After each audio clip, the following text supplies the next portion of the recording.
What's up, everyone? Happy Thursday. Welcome to another edition of Keep Your Distance. Another day, making it through it. Hopefully, one day closer for getting this mess behind us. So, tonight, we're talking Trump. We're talking the bill.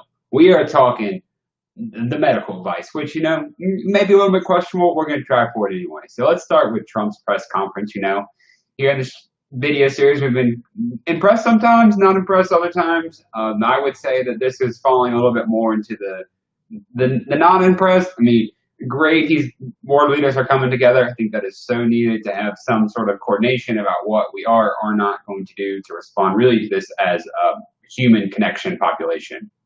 So we'll have to keep kind of diving into it, figuring out what's going to happen there. So I think that's good. Now, one of the problems, though, is still just blaming, living in the past, and figuring out what people are going to do with the system that he's supposedly inherited or that we consider our healthcare system. And again, at a certain point, you have to say the past is the past. We're going to go around and make stuff better. So hopefully that will be a little bit of a work in progress. Now, one thing I really understand is he said he's going to the ship's christening or the ship's relaunch of trying to get this new medical ship that's going out to New York. Now, I think it's great the ship is going out to New York. I do have some questions about why he feels the need to be here. Yes, it's a great photo op. Yes, it's nice to see that your president wants to be involved. But again, this is not a time to gather a bunch of people together to watch this ship launch. It's really just important to get the hospital ship to New York City, be able to offload some of the people who are in the hospital to beds, and hopefully get them out there. And I'm also a little confused why he didn't seem to know that they are, I believe, just going to move regular medical patients out of the hospitals. That seems to be the general plan that at least Andrew Cuomo has talked about. Considering he's the governor and Trump has talked about having local responses, I would say that's likely. So again, moving people who just need to be in some sort of care facility but don't need to be around COVID-19 patients, I think it's great. Hopefully that happens soon. That's Trump. Next, we're going to talk about this bill. So if you watched the video yesterday, I think this bill is, again, a complete disaster. It doesn't help enough people. It rewards the wrong people. And overall, it's just a mess. You're going to end up spending more money, but getting very little. You're going to have to pass another bill. And essentially, we are just creating more and more of a hole to get out of. And, I think that's a bit unfortunate. And, I want to see some sort of solution that comes together that's really coordinated about helping people. And because it's really, again, it goes back to rent being due April 1st. People need money, and there is a disconnect, I think, between how people live and how the government thinks that they live, which is really sad because I just don't understand how a lot of these people are getting paid. There's going to be some element of having direct deposit of people who have bank accounts, but there's not been an engagement to whether it's Silicon Valley or other kind of local community organizations to ensure that everyone who needs help gets help. And I think it's very unfortunate that people who are somehow above a threshold don't need money because no one really knows the circumstances. Again, I'm a big believer in this idea that you should just give everyone in the country some sort of assistance and then call back if they are above a certain threshold. I think this is a very easy thing to run into a tax code. It's very easy to know if, okay, yes, you didn't actually need help, or no, I did, and go ahead and get people through this hump. The second side of this is the unemployment benefits. And this is not really, I would say, my original idea, but I do think it's an interesting one, is that there's not been a surge in hiring for people who work in unemployment offices or in small and community banks who are going to help in and assist small businesses.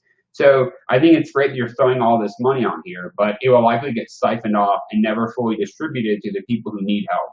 And I think that that's sad for this amount of money, but, we'll see. Obviously, there may be some changes tomorrow. We'll see. We'll probably talk about it in Friday's video. Hopefully, it will not be at 11 or 12 o'clock at night like yesterday's. But, if it is, we'll be there till the end to see what happens.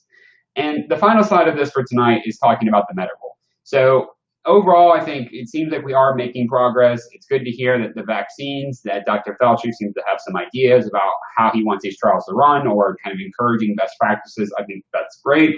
Obviously, it's unfortunate. A year is a long time. Again, we'll have to see how that goes. Now, one of the big kind of confusing topics with the medical side is Dr. Ferguson out of Imperial College in London having these very drastically different figures about how long or how many people may die from the coronavirus. And that's having people saying, well, we should just open up tomorrow. That's people saying, oh, this study shows that this is really serious. And I think it's been unfortunate either way. We still don't really know how much people in Italy, even here in the US, are going to be affected. And in my opinion, again, it's always better to be safe than sorry. And I think if the government really properly did their job, there wouldn't be this incentive to go back to work. But when you're clearly not having a system in place to help people who need it, then this is what's going to happen is there's going to be this increasing pressure to open up whether or not we're ready. So, hopefully that gets resolved. The other side is Dr. Burke today mentioned that it doesn't seem that Atlanta or New York hospitals are as bad as the news or people online may be talking about. And that's a little bit concerning / confusing. There seems to be overwhelming evidence that the situation on the ground is really bad. However, she just stood up and said, no, it's not so bad. So I don't know if there's really bad information.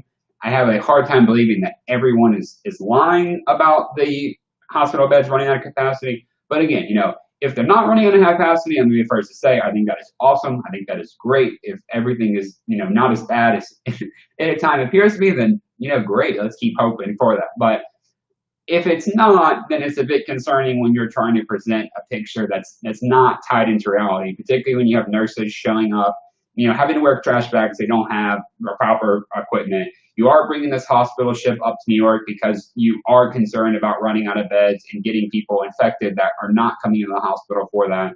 So there seems to be a bit of concerns. So hopefully we'll see and we'll get that resolved. And then the final thing is with testing. And again, it seems like we are making, good progress. You mentioned trying to have a simple blood test or kind of continue to have oral swabs that are easy to use. Again, I think all great things. Anything we can do to help test more people is awesome.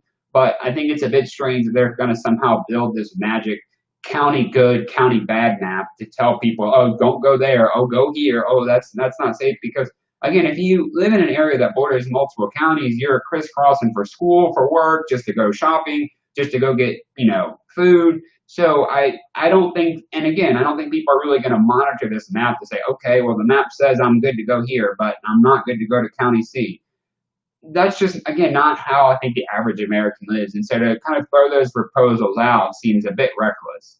But, I guess that's what we're stuck with. So, we'll keep following it. We'll keep, staying after it. Always love the support. And, we'll see you tomorrow. Remember to smile, and we're going to get through this together. Thanks, everyone, and good night.